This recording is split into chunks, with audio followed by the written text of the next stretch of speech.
semuanya, balik lagi ke channel Miss Irma.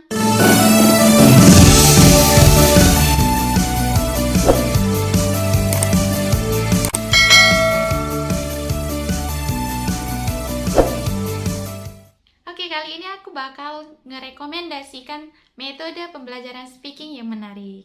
Jadi kita bisa aplikasikan metode ini supaya anak didik nih ya tertarik untuk dan terdorong dirinya untuk berbicara bahasa Inggris. Jadi mungkin dominan yang kita temukan di lapangan itu adalah mereka takut ketika berbicara bahasa Inggris salah ataupun pronunciation-nya itu kurang gitu. Tapi bagaimana mendongkrak semangat mereka, bagaimana mendongkrak supaya mereka memiliki kemauan untuk dan berani untuk berbicara. Metode ini bisa diterapkan oleh para guru-guru bahasa Inggris semuanya. Gimana metodenya? Tonton terus video ini ya. Jadi metode ini tuh aku pernah terapkan pada anak-anak setingkat senior high school. Dan untuk tentor-tentor di bimbel, aku sangat rekom karena apalagi di bimbel itu kan anaknya nggak banyak, jadi lebih efektif dan kita juga lebih mudah dalam mengontrol.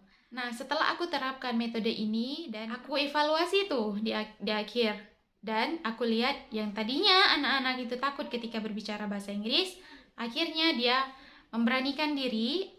Ada sedikit tingkatan keberanian yang mereka tunjukkan. Yang tadinya malu-malu, ini mau nggak mau mereka harus ngomong gitu. Jadi terdongkrak merekanya untuk berbicara bahasa Inggris. Langsung aja aku mau kasih tahu metodenya. Jadi metode ini adalah role play ya. Di sini anak-anak yang mengambil pusat lebih banyak.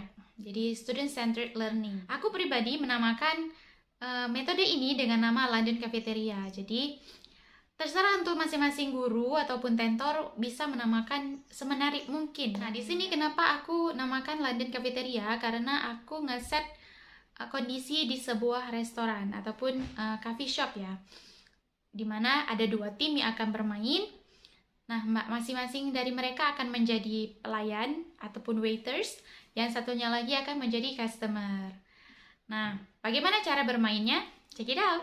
Nah, cara bermainnya itu di awal kita harus menjelaskan dulu ya kepada anak didik apa yang akan kita lakukan. Nah, setelah itu kita bisa membentuk dua tim, yang mana satu tim bisa terdiri dari 4 orang ataupun 5 orang.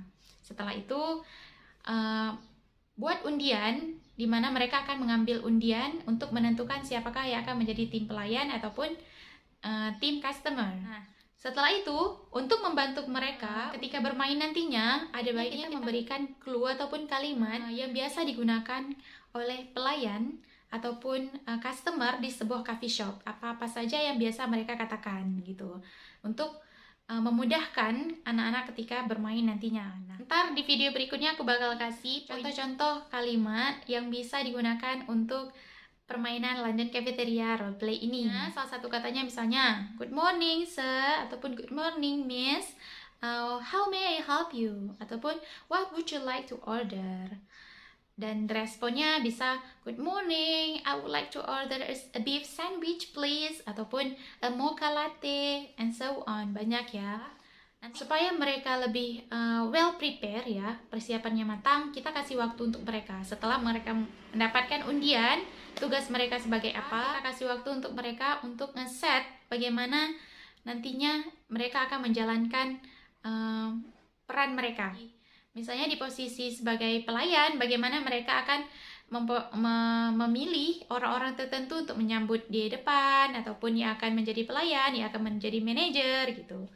Dan di posisi sebagai customer, mereka bisa ngeset siapa yang akan datang duluan, siapa yang datang belakangan gitu, siapa apa-apa saja yang akan mereka katakan, ataupun bisa jadi juga mereka membuat masalah ataupun komplain, mau ketemu sama manajer, itu terserah.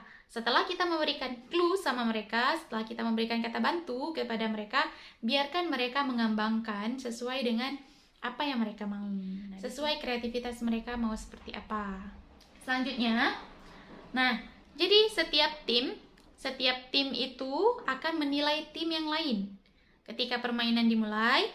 Nah, tim pelayan juga akan menilai tim pembeli, bagaimana cara mereka, bagaimana mereka menjawab, merespon dari setiap apa yang dilontarkan ya, kata-kata yang dilontarkan oleh pelayan. Begitupun dengan si pelanggan.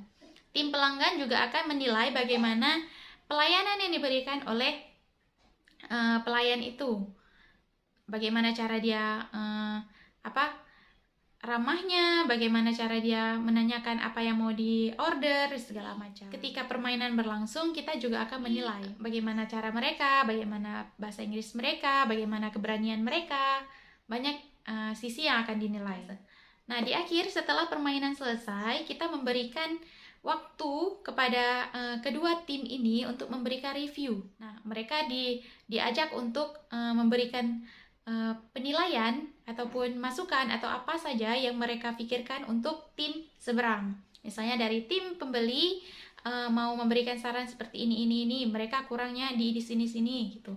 Itu kita luangkan waktu seperti itu supaya mereka saling memberikan saran dan kritik, dan juga diajak untuk berlatih berbicara di depan publik. Nah, itulah salah satu metode yang pernah aku terapkan di pembelajaran speaking, dan itu sangat efektif, dan aku betul-betul merekomendasikan kepada tentor bahasa Inggris untuk menerapkan metode ini juga ke pembelajaran kalian ya. Kira-kira apalagi ya yang bisa kita lakukan untuk mendongkrak anak-anak agar tidak malu, agar mempunyai keberanian dalam berbicara bahasa Inggris? Yuk sharing! Kalau ada metode lainnya yang juga menarik, jangan lupa masukkan di kolom komentar ya. Terima kasih, bye-bye!